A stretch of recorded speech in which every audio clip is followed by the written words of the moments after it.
¿Qué pasa con Alberto Hurtado después de terminar sus estudios de leyes?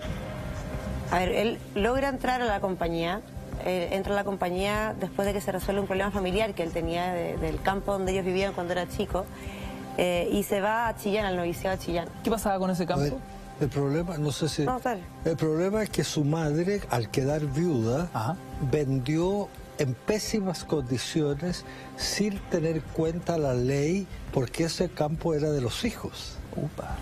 Y entonces pasaron muchos años y al padre Hurtado le hicieron ver que había ahí un problema grave, legal. Y esto es importante porque el padre Hurtado había vivido en condiciones de allegado, nunca pudieron tener casa. Su madre tenía una dificultad económica grande, si bien el hermano de ella los acogió con mucha bondad, pero el padre Hurtado vivió de allegado en una casa del tío, porque no tenían fondo.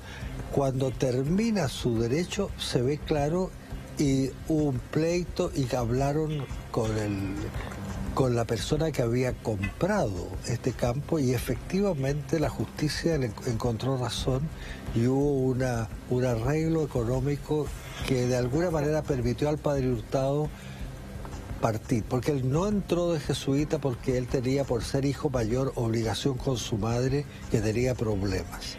Y entonces, cuando eso se solucionó, él pudo entrar casi inmediatamente después de terminadas leyes, entró a la Compañía de Jesús, al noviciado que estaba en Chillán. Aclarado ese punto y volviendo a su tesis, ¿no? A su tesis como abogado, hablando sobre los derechos laborales de aquella época, ¿no? Las costureras y sus malas condiciones de trabajo. ¿Qué tan filosa? Tuvo dos tesis, una sobre el trabajo infantil. Aparte de las costureras. Esa fue la primera, porque hay dos, tenían que hacer dos trabajos de tesis. Uno lo hizo sobre el trabajo infantil, o sea, un tema candente de injusticia en ese tiempo. Y después el trabajo a domicilio. O sea, que no era tanto sino que lo que hoy día es la subcontratación, digamos, esto que te piden que hagas un trabajo en la casa. Entonces, el trabajo a domicilio, y, o sea, problemas candentes sociales y que curiosamente hoy día todavía tienen sus coletazos. A ver, interesante esto. ¿Qué tan filosas fueron estas tesis para la época? Los temas que planteaba, como bien dice el padre Monte, temas candentes en aquel entonces. Bueno, como decía el profesor, o sea, todo este derecho laboral se estaba empezando a elaborar solamente, y lo que sucedía es que en las grandes fábricas algo de protección había, horario de entrada, horario de salida, etcétera, pero en el trabajo a domicilio, por ejemplo, una costurera que trabajaba en la casa, ahí efectivamente no había horario, no había previsión, no había ninguno de este tipo de cosas. Y naturalmente que alguien podía decir, a ver, si yo le ofrezco trabajo y esta señora está de acuerdo, entonces ya, digamos, con que haya acuerdo entre las partes basta, ¿no es cierto? Que se va a inmiscuir el derecho laboral sobre una relación en que estamos los dos de acuerdo. Pero naturalmente que ahí hay una visión mucho más amplia y que naturalmente son cosas que tienen repercusiones prácticas bastante inmediatas, lo que significa también dificultades.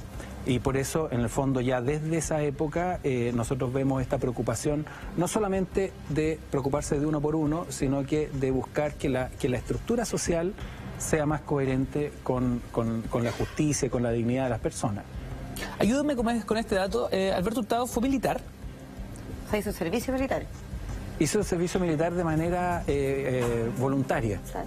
junto con Manuel Larraín y 3 o 4 compañeros de curso que tienen la misma foto en toda esta...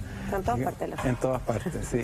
Sí. Un dato, claro, de la biografía poco conocido de Alberto Hurtado, ¿no? Yo no recuerdo imágenes de él vistiendo uniforme. Sí, hay una foto con los compañeros de curso, fue lo que se llamó la guerra de don Ladislao Errázuri, que posiblemente después se dice que fue una especie de amago, de alarma falsa, simplemente como para buscar por problemas internos del país, se anunció grandes dificultades con los vecinos, y de esa manera los jóvenes, ¿no es cierto?, se enrolaron voluntariamente en el servicio, estando dispuestos, ¿no es cierto?, a servir al país. ¿Esa corta instrucción militar tuvo alguna repercusión en su historia? ¿Significó algo para Alberto Hurtado o lo vemos hoy solamente como un dato anecdótico? La verdad no me atrevería a responder, digamos, no tengo datos en la cabeza como para responder tu pregunta. Yo tampoco veo que haya sido algo que haya marcado mucho su pensamiento, su línea, Padre Monte. No sé si usted ve. Bueno, no tenemos datos ni lo sé, pero ciertamente era una experiencia marcante. Un muchacho que entraba a la disciplina militar, que estaba un periodo corto de tiempo, no tan largo. Pero sí que esto aparezca mucho en su vida, pero yo creo que una experiencia... Sí, claro. Era bastante clara y bastante definitorio los que hacían y los que no hacían el servicio. Y a él le tocó, además, en un periodo complicado, por lo que señalaba y además afianzó ciertos lazos de amistad también. En el Sí. fondo fue con el mismo grupo con los que había también estudiado antes. También hubo un fiato ahí muy importante. Como Sí, en el pero fondo, no hay muchos mucha datos, historia. digamos. Está Ahora la yo creo que lo que foto. estamos todos de acuerdo en que cuando Alberto Hurtado sale de Chile, esa es una experiencia que efectivamente lo marca y lo nutre enormemente para lo que vendría después, Fernanda. ¿Qué podemos contar acerca de ese periodo del Padre Hurtado? Yo creo que lo más marcante ahí fue el cambio del Padre Hurtado estudiando en España respecto a después cuando estudió en Lovaina. De hecho, hay mucha gente, yo claramente sé mucho menos del Padre Hurtado que lo que puede saber el Padre Fernando. Él sale de Chile únicamente por razones Córdoba, académicas. Sí. Sí, A ver, la nosotros formación jesuitas, terminado lo que se llamaba el noviciado, los 2 primeros años de formación religiosa, pasábamos a Córdoba, Argentina, a estudiar humanidades clásicas, latín, griego, etcétera. Él tuvo relativamente poco tiempo porque ya venía siendo abogado y era mayor que sus compañeros. Y se lo mandaron a estudiar filosofía al lado de Barcelona, a Sarriá. Los jesuitas chilenos estábamos ligados a los jesuitas de Barcelona. Y entonces fue a estudiar allá filosofía. Es la primera vez que el Padre Hurtado sale de Chile. Primera vez. Y como digo, sale primero a Buenos Aires, a Córdoba, Argentina, y de ahí a Barcelona, a Sarriá.